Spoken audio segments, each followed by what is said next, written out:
ਅਗਲੀ ਖਬਰ ਦੇ ਵੱਲ ਵੱਧਦੇ ਹਾਂ। ਰੁੱਖ ਕਰਦੇ ਹਾਂ ਕੈਲੀਫੋਰਨੀਆ ਦੇ ਸੈਂਟਰਲ ਡਿਸਟ੍ਰਿਕਟ ਦੇ ਲਈ। ਇਸ ਵੇਲੇ ਤੇ ਖਬਰ ਇਹ ਆ ਰਹੀ ਹੈ ਕਿ ਦੱਖਣੀ ਕੈਲੀਫੋਰਨੀਆ ਦੇ ਫੋਰਟ ਇਰਵਿਨ ਆਰਮੀ ਬੇਸ ਤੇ ਫੌਜੀ ਕਰਮਚਾਰੀਆਂ ਨੂੰ ਮੁਲਾਜ਼ਮਾਂ ਨੂੰ ਮਾਰਨ ਦੀਆਂ ਧਮਕੀਆਂ ਦੇਣ ਵਾਲਾ ਇੱਕ ਸਾਬਕਾ ਸਿਪਾਹੀ ਜਿਹੜਾ ਉਹਨੂੰ ਗ੍ਰਿਫਤਾਰ ਕੀਤਾ ਗਿਆ। ਕੈਲੀਫੋਰਨੀਆ ਦੇ ਪੇਟੂਲੂਮਾ ਦੇ ਵਿੱਚ 41 ਸਾਲਾ ਕ੍ਰਿਸਚੀਅਨ ਅਰਨੇਸਟ ਬੇਅਰ, ਜੋ ਕਿ ਕਦੇ ਫੋਰਟ ਇਰਵਿਨ ਵਿਖੇ ਤੈਨਾਤ ਵੀ ਸੀ, ਉਹਨੂੰ ਧਮਕੀਆਂ ਦਾ ਉਹਦੇ ਤੇ ਦੋਸ਼ ਲਾਇਆ ਗਿਆ।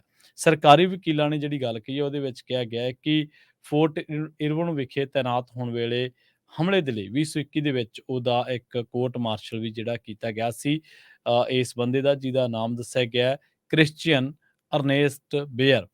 ਤੇ ਸਰਕਾਰੀ ਵਕੀਲਾਂ ਨੇ ਕਿਹਾ ਕਿ ਉਸ ਨੂੰ ਹੁਣ ਉਸ ਦੇ ਪਿਤਾ ਦੇ ਸਨੋਮਾ ਕਾਉਂਟੀ ਦੇ ਘਰ ਤੋਂ ਗ੍ਰਿਫਤਾਰ ਕੀਤਾ ਗਿਆ ਸੀ। ਬੇਅਰ ਦੇ ਮੁਕੱਦਮੇ ਦੇ ਵਿੱਚ ਬੇਅਰ ਦੇ ਜਿਹੜਾ ਮੁਕੱਦਮਾ ਹੈ ਉਹਦੇ ਵਿੱਚ ਇਹ ਗੱਲ ਕਹੀ ਗਈ ਹੈ, ਸ਼ਿਕਾਇਤ ਦਾ ਜਿਹੜਾ ਹਲਫਨਾਮਾ ਹੈ ਉਹਦੇ ਵਿੱਚ, ਕਿ ਇੱਕ ਖਾਸ YouTube ਵੀਡੀਓ ਨੇ ਪੋਸਟ ਕੀਤਾ ਸੀ ਜਿਹਦੇ ਵਿੱਚ ਉਸ ਨੇ ਜਾਨ ਨੂੰ ਖਤਰਾ ਦੱਸਿਆ ਸੀਗਾ ਤੇ ਉਸ ਨੇ ਨਾਲ ਹੀ ਜਿਹੜਾ ਫੋਰਟ ਇਰਵਿਨ ਆਰਮੀ ਬੇਸ ਤੇ ਫੌਜੀ ਮੁਲਾਜ਼ਮਾਂ ਨੂੰ ਮਾਰਨ ਦੀਆਂ ਧਮਕੀਆਂ ਦਿੱਤੀਆਂ ਸਨ। ਕੈਲੀਫੋਰਨੀਆ ਦੀ ਅਸੈਂਬਲੀ ਮੈਂਬਰ ਵੈਂਡੀ ਕਰੇਲੋ ਨੂੰ ਹੁਣ ਸ਼ਰਾਬ ਦੇ ਨਸ਼ੇ ਦੇ ਇੱਕ ਮਾਮਲੇ ਦੇ ਵਿੱਚ ਸ਼ਰਾਬ ਦੇ ਨਸ਼ੇ ਦੇ ਵਿੱਚ ਗੱਡੀ ਚਲਾਉਣ ਦੇ ਸ਼ੱਕ ਦੇ ਵਿੱਚ ਗ੍ਰਿਫਤਾਰ ਕੀਤਾ ਗਿਆ। ਜੇਲ੍ਹ ਦੇ ਰਿਕਾਰਡ ਦੱਸਦੇ ਨੇ ਕਿ ਕਰੇਲੋ, ਜੋ ਕਿ 14ਵੇਂ ਜ਼ਿਲ੍ਹੇ ਦੇ ਵਿੱਚ ਲਾਸ ਏਂਜਲਸ ਸਿਟੀ ਕੌਂਸਲ ਦੇ ਲਈ ਚੋਣ ਵੀ ਲੜ ਰਹੇ ਸਨ, ਉਹਨਾਂ ਨੂੰ ਸਵੇਰੇ 1:35 ਤੇ ਗ੍ਰਿਫਤਾਰ ਕੀਤਾ ਗਿਆ।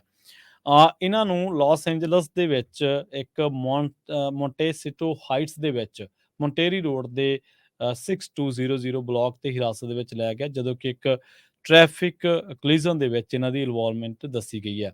ਪਤਾ ਲੱਗਿਆ ਕਿ ਜਿਹੜੀ ਲਾਸ ਏਂਜਲਸ ਟਾਈਮਸ ਦੇ ਵਿੱਚ ਜਿਹੜੀ ਰਿਪੋਰਟ ਆਈ ਹੈ ਕਿ ਉਹ ਇਹ ਹੈ ਕਿ ਦੋ ਕਾਰਾਂ ਨੇ ਇੱਕ ਤੀਜੇ ਕਾਰ ਨੂੰ ਟੱਕਰ ਮਾਰ ਦਿੱਤੀ ਸੀ, ਜਿਹੜੀ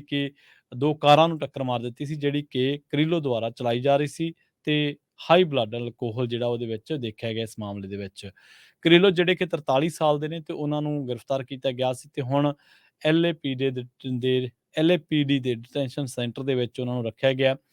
ਦੱਸਦੇ ਚਲੀਏ ਕਿ ਸਟੇਟ ਅਸੈਂਬਲੀ ਮੈਂਬਰ ਨੇ 2017 ਤੋਂ ਕੈਲੀਫੋਰਨੀਆ ਵਿਧਾਨ ਸਭਾ ਦੇ ਵਿੱਚ 52ਵੇਂ ਜ਼ਿਲ੍ਹੇ ਦੀ ਨੁਮਾਇੰਦਗੀ ਕੀਤੀ ਹੈ ਤੇ ਇਸ ਇਲਾਕੇ ਦੇ ਵਿੱਚ Echo Park, Highland Park, Eagle Rock, Glendale ਦਾ ਹਿੱਸਾ ਆਉਂਦਾ ਤੇ ਸੀਟੋ ਹਾਈਟਸ ਵੀ ਜਿਹੜੀ ਹੈ ਉਹ ਸ਼ਾਮਲ ਹੋਈ ਹੈ, ਜਿੱਥੇ ਇਹਦੀ ਗ੍ਰਿਫਤਾਰੀ ਹੋਈ ਹੈ। ਕੈਰੀਲੋ ਇੱਕ ਤੋਂ ਦਰਜਨ ਤੋਂ ਵੱਧ ਉਮੀਦਵਾਰਾਂ ਦੇ ਵਿੱਚੋਂ ਇੱਕ ਹੈ, ਜੋ ਕਿ ਹੁਣ ਲਾਸ ਏਂਜਲਸ ਸਿਟੀ ਕੌਂਸਲ ਦੇ 14ਵੇਂ ਜ਼ਿਲ੍ਹੇ ਦੇ ਲਈ ਦੌੜ ਦੇ ਵਿੱਚ ਸ਼ਾਮਲ ਹੋਏ ਸਨ।